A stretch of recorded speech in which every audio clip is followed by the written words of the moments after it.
Within a swirl of steam on the 1st of July 1873, trains shunted into action connecting the Isle of Man's capital Douglas with Peel on the west coast.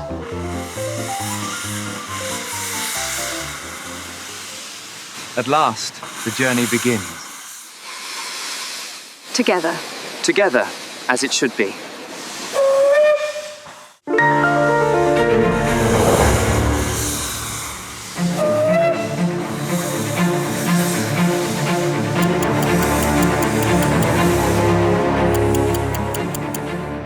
Peel, here we come! How thrilling!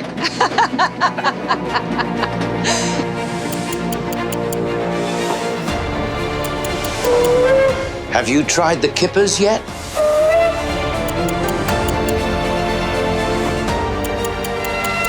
Oh, but what is this sorcery?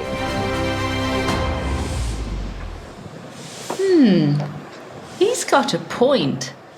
How can steam move something as heavy as this beautiful beast?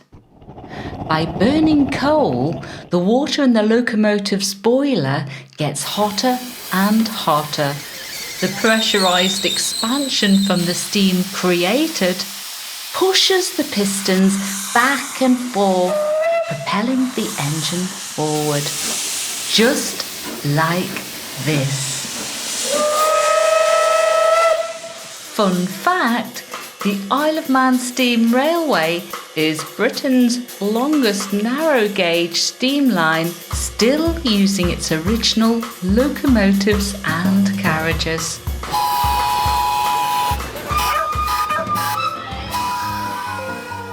Let's hop on board for a nostalgic journey through the Isle of Man's stunning countryside. Inside the carriage, you can almost imagine you've gone back in time.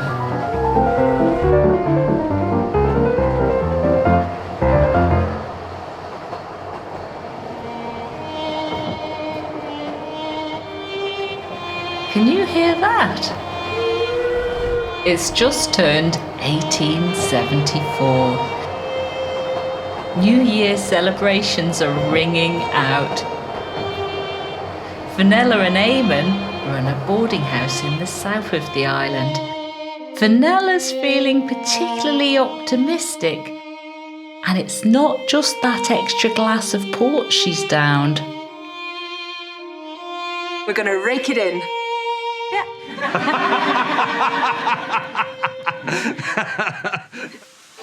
The first steam trains connecting Port Erin to Douglas would chug into action in a matter of months, stamping Port Erin firmly on that Victorian tourist boom map.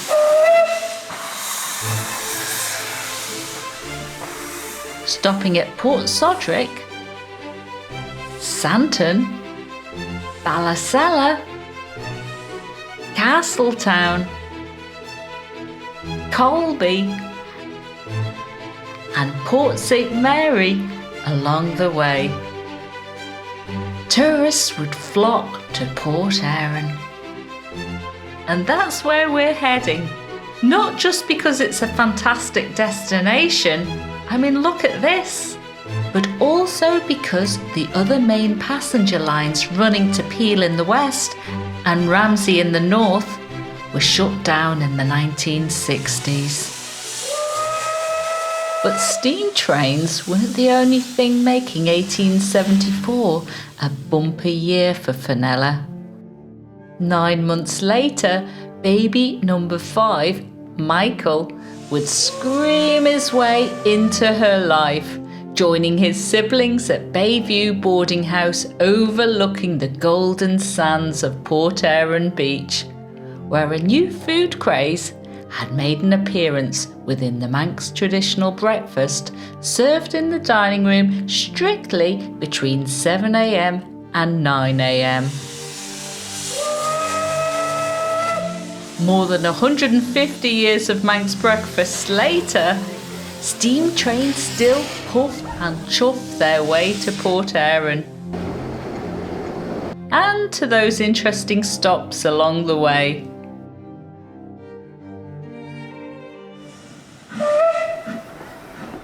Port Sodric, around 4 miles from Douglas, used to have it all. Hotel, dancing pavilion, funicular railway and pub. But not anymore. It's still a lovely place for a glen and coastal walk though. According to Manx legend, there's an enchanted island just beyond Port Sodric which only emerges every 7 years. I've not seen it myself or know anyone who has, but that's not to say it's not there.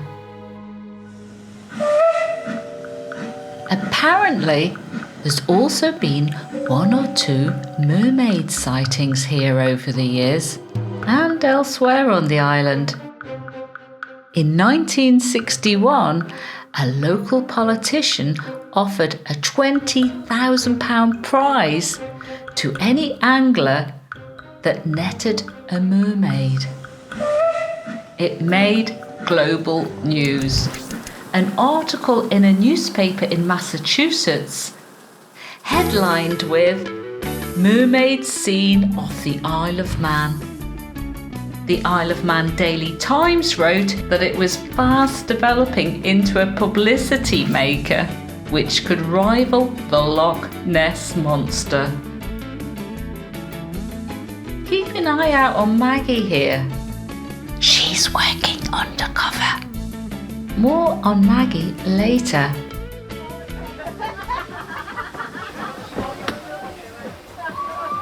Quieten it down back there. Geez, 1961? Calm it down with your blinking mermaid hunters.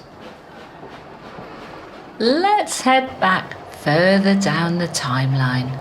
See what 1880 is up to. Right, at this point here, 9th of August, young Michael's playing with his much yearned for birthday present. Trains are his obsession. Flick back to January 27th of that same year. Thomas Edison was granted a patent for his light bulb. But Michael would be celebrating his 60th birthday before most folk could do this in their homes. Hang on a minute. Let's just put some ginger back in Michael's hair. There, that's better. July 16th, 1900. Michael's first day as engine driver on the Port Erin to Douglas route. I'm so proud of you. Just get on the train, Mum. The lads will say I'm as soft as a boiled turnip. Michael's first journey will transport his mum and dad, Fenella and Eamon, and everyone else on board from Port Erin to Douglas. Now, where were we? Santon Railway Station is the only one on this route that still has its original building from 1874. So this building had already been standing here for 1/4 century when driver Michael and his parents chalked past in 1900. Hi, Michael! The brand new station in Douglas, built just a few years earlier to replace the original, is just part of the thrill of arriving to town for Fenella and Eamon. They're off to watch The Telephone Girl, the very first performance at the brand new Gaiety Theatre. Michael's staying busy. He doesn't want any more embarrassing scenes with his mum. 18th of June, 1916. As an essential worker, Michael has remained on the Isle of Man during the First World War. He has spent the winter shunting back and forth on the new line created for the war effort, linking Peel to the Knockaloe internment camp, the world's largest internment camp at the time. Basically, the British government rounded up all men of military age living in Britain who happened to be German, Austro-Hungarian or Turkish nationals. More than 23,000 of these men were delivered to this beautiful rural spot just a couple of miles from Peel. Torn from their families, lives completely uprooted, it was a deeply unsettling time for the internees. No one knew how long the war would go on. Joseph Pilates, one of the men interned at Knockaloe, kept himself busy. Whilst here, he developed the world-famous exercise, Pilates. I say, who's this loved-up couple? Today is a very special day for Walter and Alice, but time is of an essence. They want to make the most of this warm June sunshine and each other. Walter has already spent days travelling home from the front line. After 15 months at war, he has been granted leave. For fiancée Alice, it's been an agonising wait. But what's it really like there?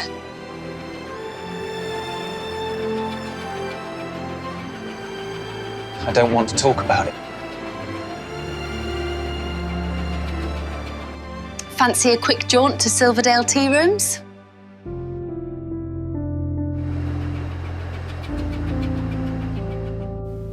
Today would be all about today.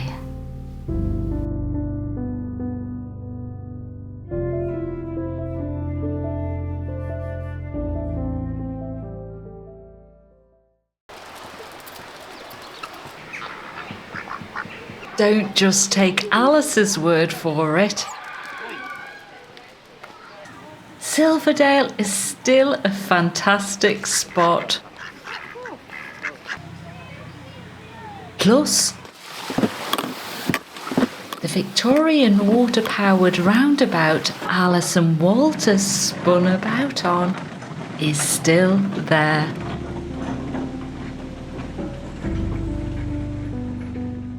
Further down the glen is the oldest bridge on the Isle of Man. The ancient Monk's Bridge goes all the way back to around 1350.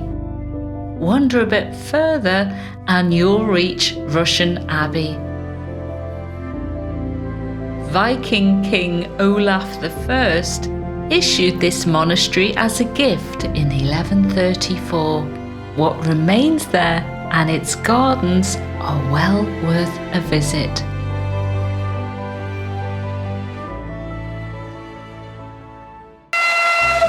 Next stop, Castletown Station, 2025. This, the island's former ancient capital, is a stunning medieval town with picture postcard fishermen cottages, grand old town houses and Castle Rushen, one of the best preserved medieval castles in the world.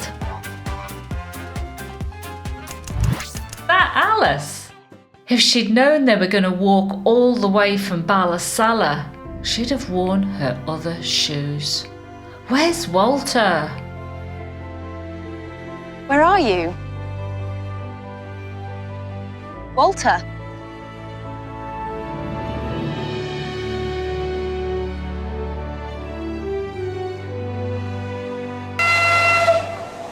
Meanwhile, Michael's already completed the return journey back to Douglas and is on his way back south. His mother Fenella is also on board. It's her first trip on the train for quite some time. The war has wiped out the tourist trade and her business with it. But that's the least of her worries. Bobby, Michael's son, is missing in action.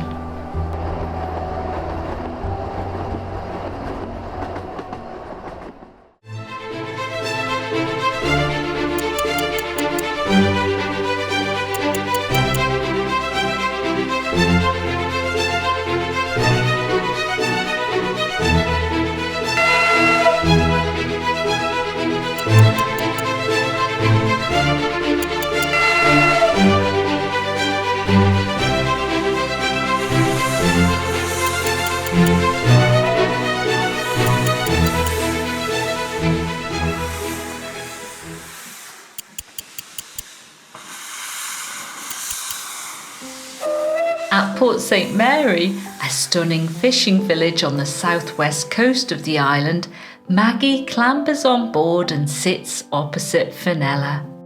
1962 has somehow just wandered into the carriage. When Fenella exclaims, What on earth? Maggie misunderstands the outrage at her fashion choice with, Fishing net? I'm undercover. I'm trying to warn the mermaids. You always told me magic is real. I don't know you. Not yet.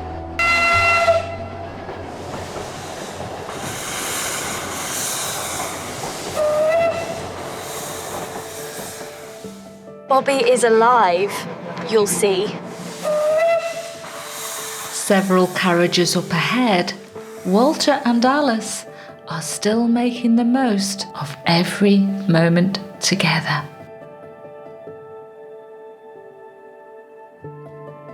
We're almost there. Port Erin Station. The end of the line.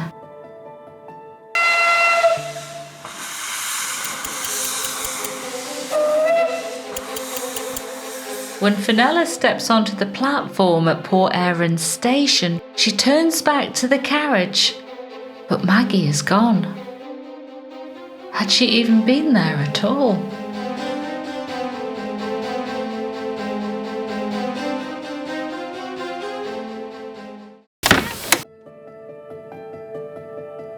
By the time Fenella has gathered herself out of the station, Walter and Alice are already enjoying their last pot of tea together.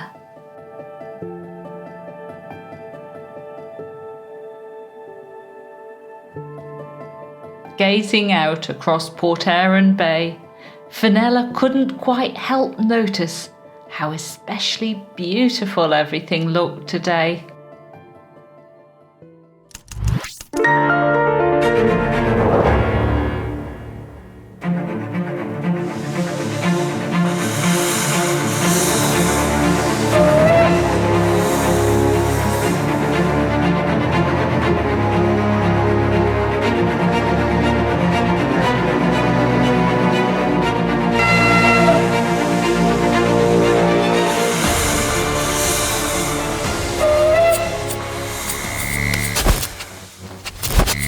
Michael's newly installed electric lighting was still a novelty. Problem is, you see all the dust now.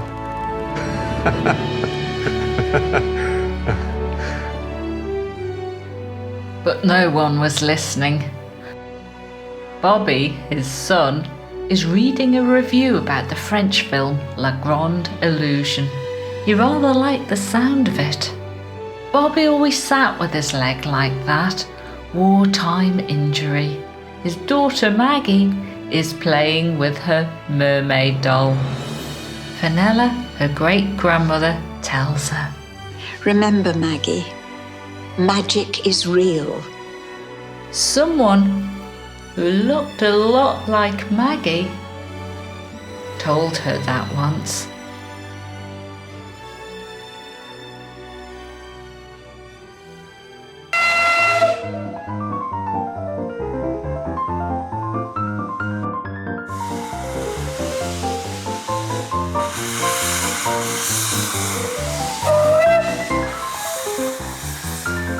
thanks for watching.